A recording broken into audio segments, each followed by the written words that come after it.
एक छोटे से गांव में एक छोटा सा पौधा था। वह पौधा बहुत छोटा था, लेकिन वह बहुत ही सुंदर था। एक दिन एक तेज आंधी आई और उस पौधे को उखाड़ फेंका, लेकिन उस पौधे ने हार नहीं मानी। वह फिर से उग गया और भी सुंदर हो गया।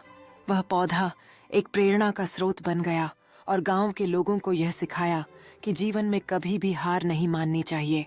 गांव के लोग उस पौधे के चारों ओर इकट्ठा होते हैं, जो अब एक सुंदरता की मिसाल बन गया है। बच्चे खेलते हैं और हंसते हैं, जबकि पौधा उन्हें विश्वास दिलाता है कि कठिनाइयों का सामना करने में कभी हार नहीं माननी चाहिए। अब वह पौधा गांव में एक प्रतीक बन गया है, जो हर किसी के दिल में उम्मीद जगाता है।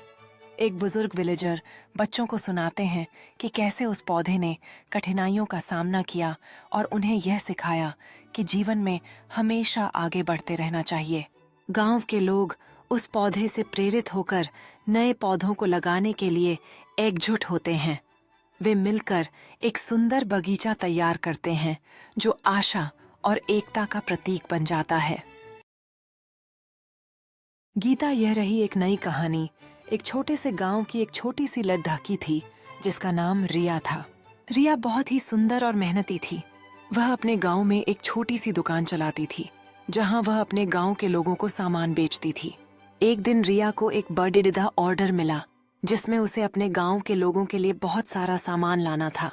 रिया ने बहुत मेहनत की और उस ऑर्डर को पूरा किया। उसके बाद रिया की दुकान बहुत ही प्रसिद्ध हो गई और लोग उसकी दुकान पर आने लगे। रिया की मेहनत और लगन ने उसे सफलता की ऊंचाइयों पर पहुंचा दिया। इस प्रकार रिया ने अपने गांव में एक मिसाल कायम की। उसकी कहानी ने गांव के लोगों को प्रेरित किया और सबने उसकी मेहनत की सराहना की। हर कोई जानता था कि रिया केवल एक दुकान का मालिक नहीं है, बल्कि उनका एक सच्चा दोस्त भी है। रिया ने अपने सपनों को पूरा करने के लिए नई योजनाएं बनानी शुरू की। उसने अपने गांव के कारीगरों के साथ मिलकर नए उत्पाद बनाने का निर्णय लिया। इन नए उत्पादों ने रिया की दुकान को और भी प्रसिद्ध बना दिया। अब रिया का नाम न केवल गांव में, बल्कि आसपास के क्षेत्रों में भी फैल गया।